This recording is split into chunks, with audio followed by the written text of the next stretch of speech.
Pradhana by JL Economics, Sirpurti. Students, you already learned what is economics, what is microeconomics and macroeconomics. In this lesson, 8th chapter, Theories of Employment and Public Finance. Introduction, Macroeconomics.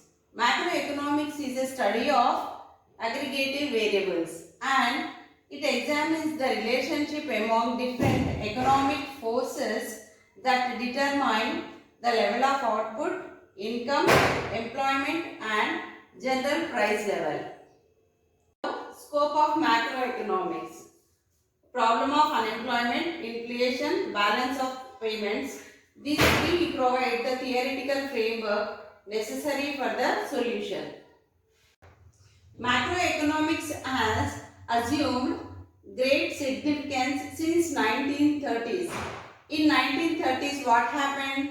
There was Great Depression. Many developed countries has faced Great Depression. Because of Great Depression, what happened? There is widespread of unemployment, low output and low income. All these three lead to economic crisis. Till this period was assumed by economics that it was a situation, it was temporary and it will get corrected by automatically by market forces without government interference.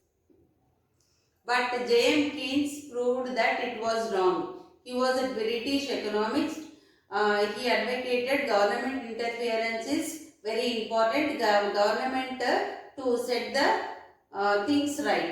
Approach, the problem of unemployment was solved and macroeconomics received a great popularity.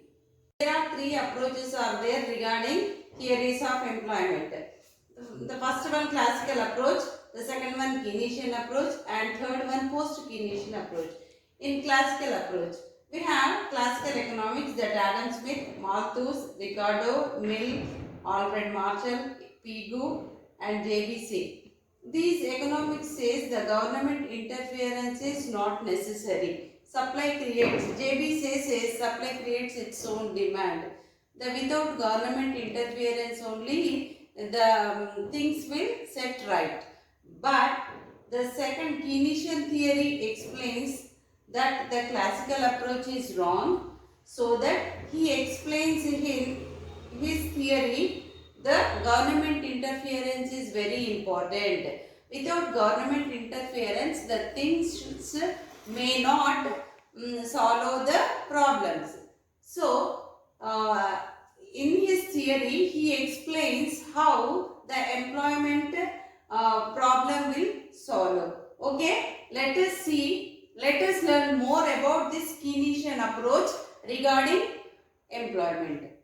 About J.M. Keynes, John Maynard Keynes, 1883 to 1946.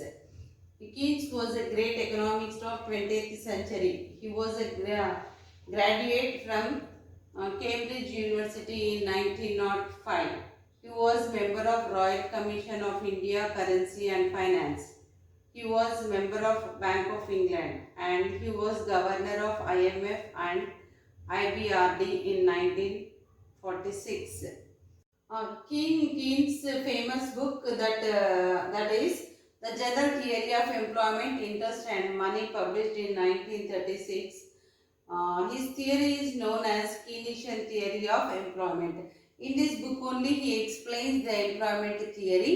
Let us see in detail about this theory. Okay student, see here Keynesian theory of income and employment. Employment, effective demand, aggregate supply is equal to aggregate demand. Okay, let us discuss separately what is aggregate supply and what is aggregate demand. Students, see here aggregate supply. What is aggregate supply? Aggregate supply means it refers to the total supply of all commodities produced by all the entrepreneurs put together at a particular level of employment in an economy. in the economy. What is going on in the economy? The production is taking place. For that, they are using all the factors of productions. With the factors of productions they are using, so that they have to pay the price for that factors of productions. What are the factors of productions? Land, labor, capital, organization. Okay, all these four factors are used, and for their service the entrepreneur should pay the price for the factors of production.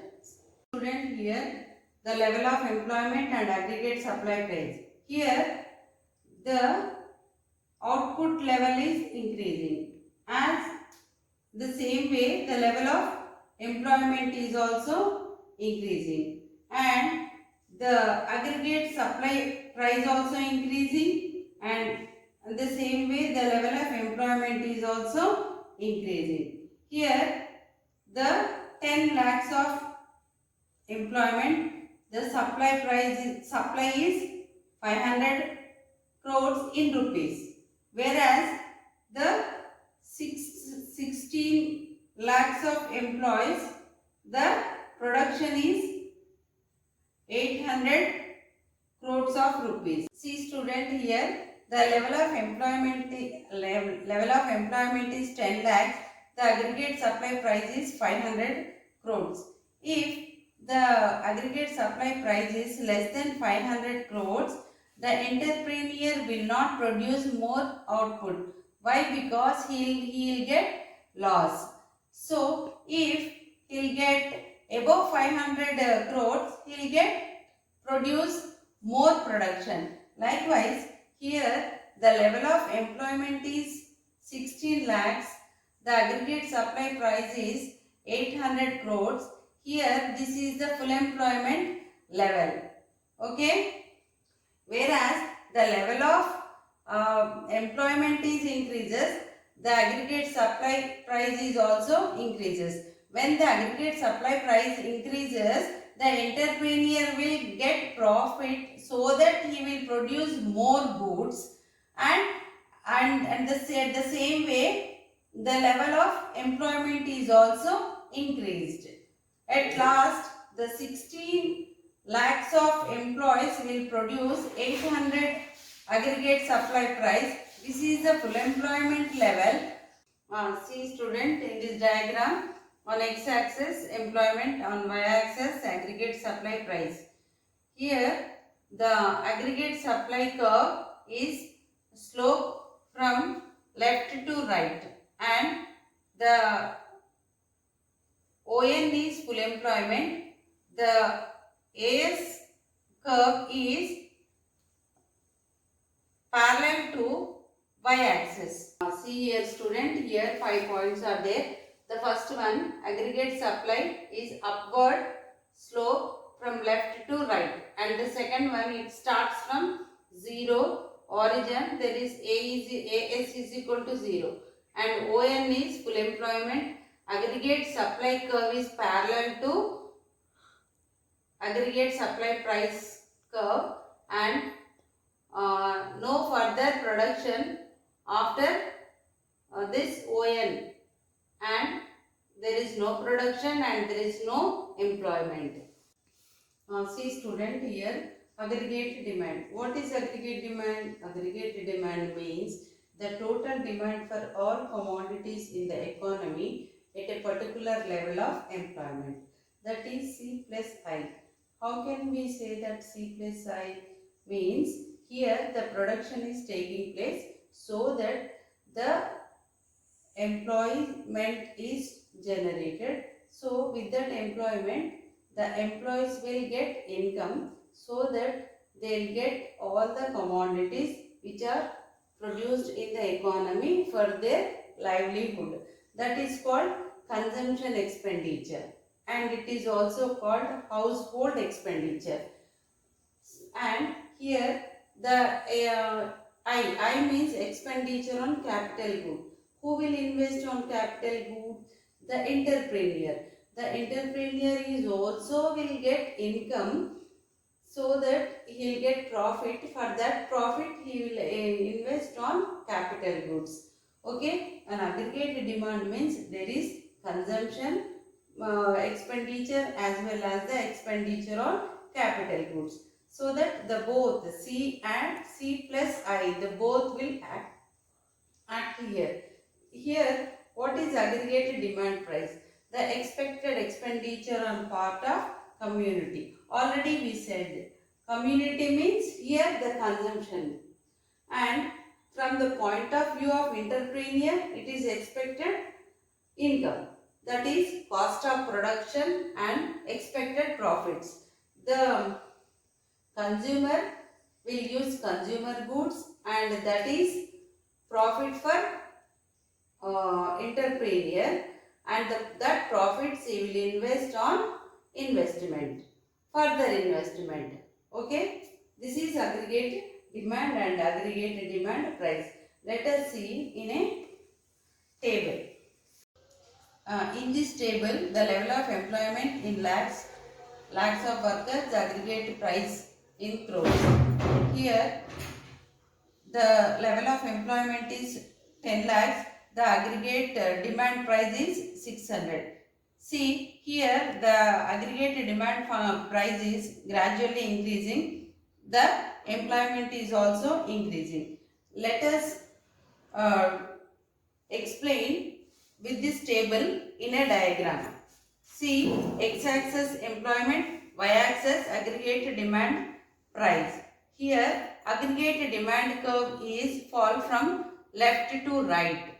Here, if we observe OA is there is no employment and no income. Still, the consumers, still the people are consume. They'll get consumer goods. They'll buy consumer goods from their savings. So that the aggregate demand curve starts from this A point.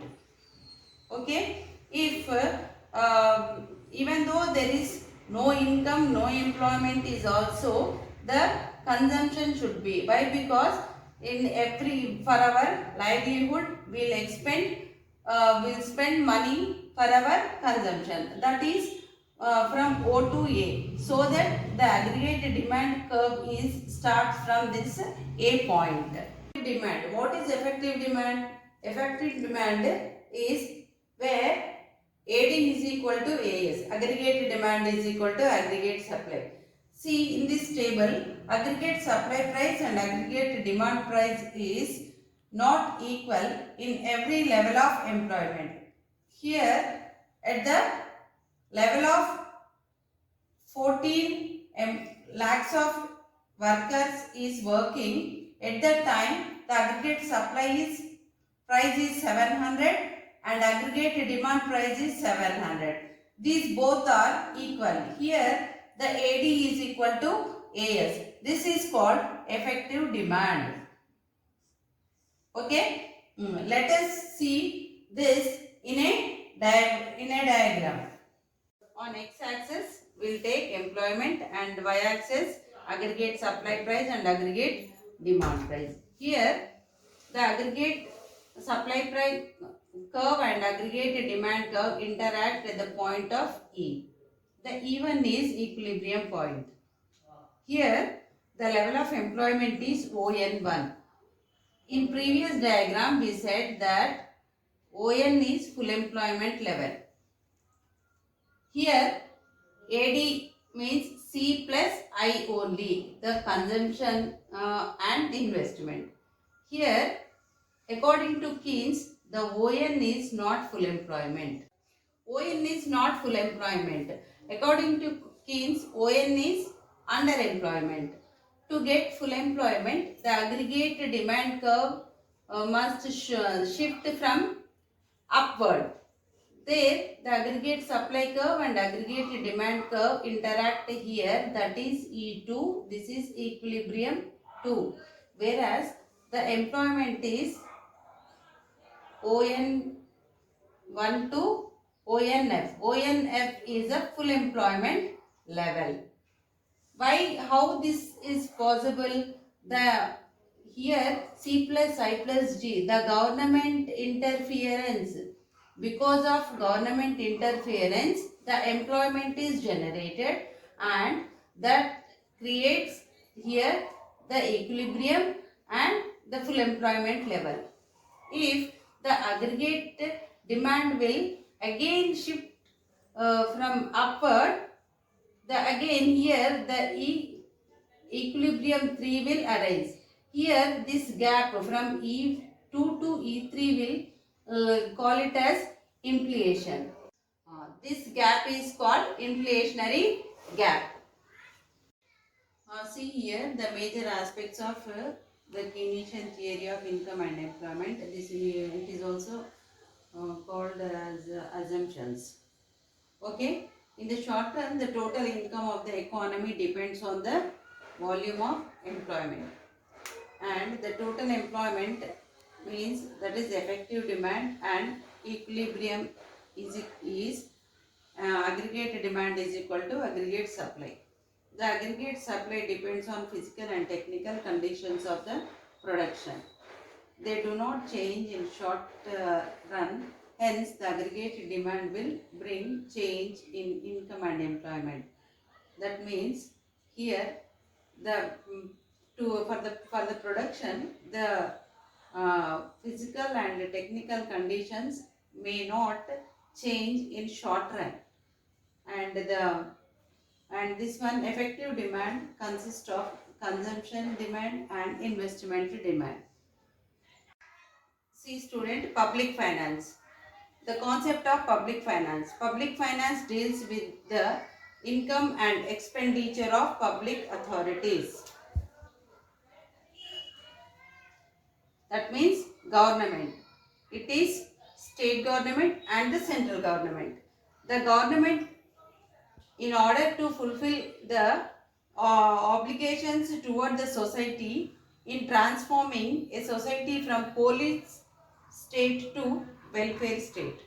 According to Hugh Dalton, it is concerned with the income and expenditure of public authorities and with the adjustment of one to another. Components of public finance: public revenue, public expenditure and public debt. In public revenue, tax revenue and non-tax revenue. In tax revenue, there is direct tax, indirect tax. Direct tax means the personal income tax, that is direct tax, and it is paid by the individuals. And corporate tax, wealth tax, gift tax. Here indirect tax. Indirect taxes means excise duties, custom duties and service tax. And the GST, goods and service tax. About GST. GST means goods and service tax.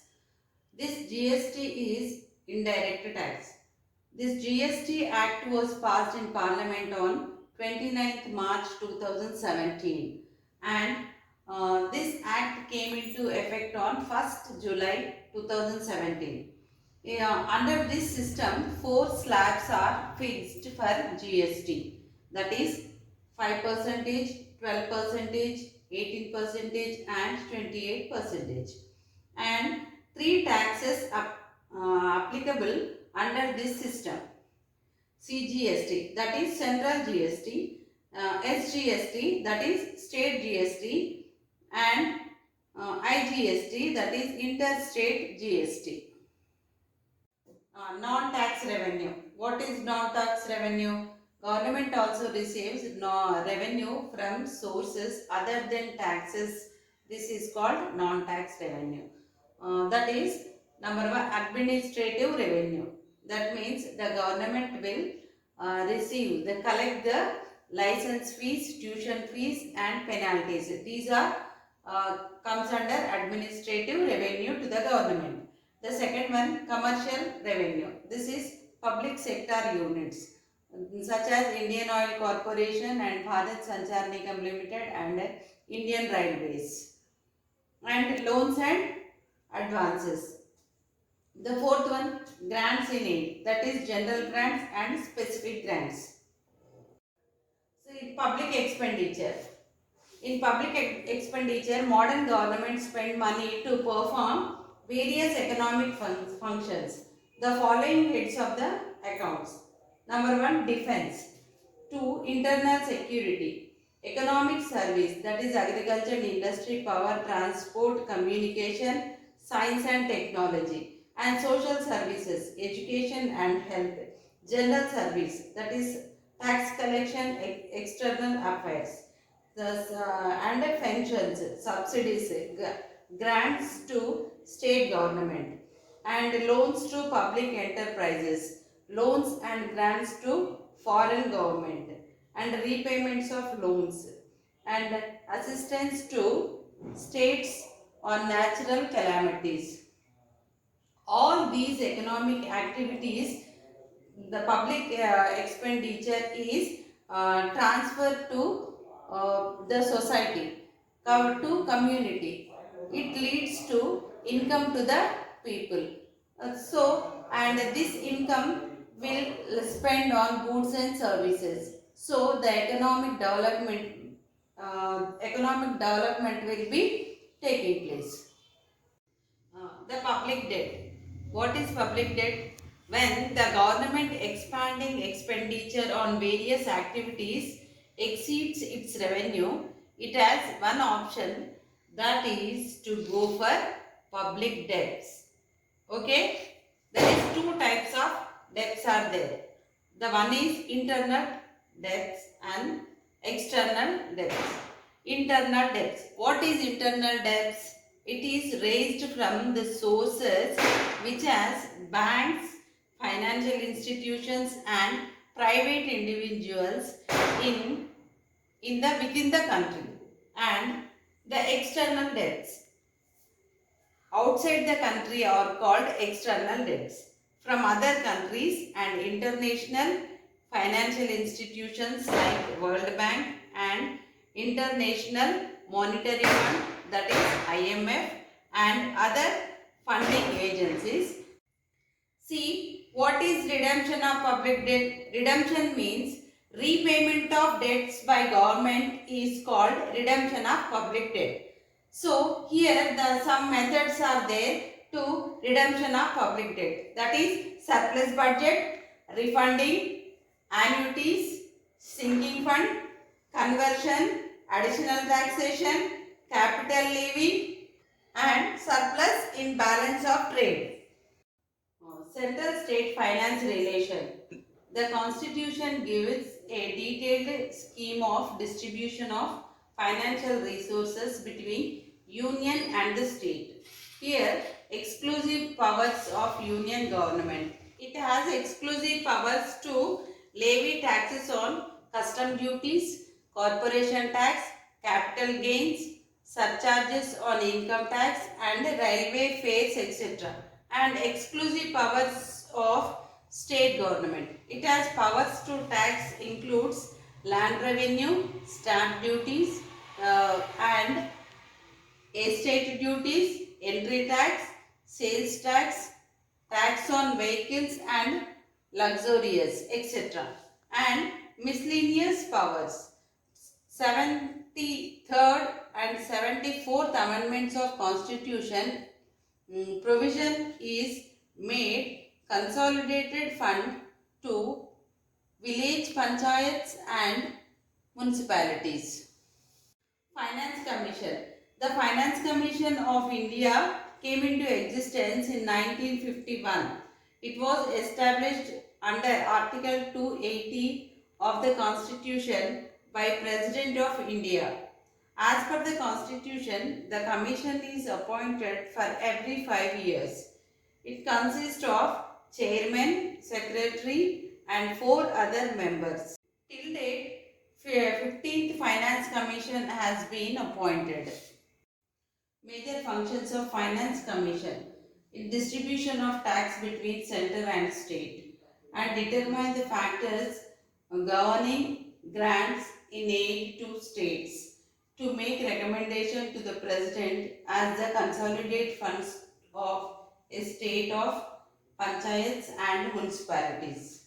About budget. Concept of budget. Budget is an annual statement showing the estimated receipts and expenditure of government for a financial year, April to March.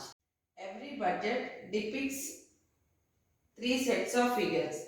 Actual figure for preceding year, budget and revised figures for current year, budget estimates for following year. The budget is presented by finance minister. Now, component of budget. It consists of budget receipts and budget expenditure.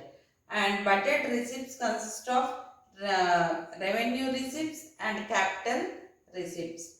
And revenue receipts consist of tax revenue and non-tax revenue. And capital receipts are recoveries of loans, other receipts and borrowings and other liabilities. Here, budget expenditure consists of planned expenditure and non-planned expenditure. The central government replaced planned expenditure and non-planned expenditure with revenue expenditure and capital expenditure. Now, types of budget. There are three types of budget. The first one is surplus budget, deficit budget, balanced budget. The revenue is greater than expenditure, it is called surplus budget. Whereas the revenue is less than expenditure, it is called deficit budget. Whereas the revenue is equal to expenditure, it is called balanced budget. Now, budget deficit. There are four types of budget deficits. Number one, revenue deficit. Revenue deficit means revenue receipts minus revenue expenditure. The second one, budget deficit. The total revenue receipts minus total expenditure. The third one, fiscal deficit. Total receipts minus total expenditure plus market borrowings and other liabilities. The fourth one, primary deficit. Physical deficits minus interest payments. Nowadays, the modern government have been resorting to deficit budget in order to meet the growing expenditure needs to finance for economic development, but it is not desirable to have large deficits, particularly physical deficits, as it would have adverse effects on economy. With this, we are completed theories of employment, income and employment.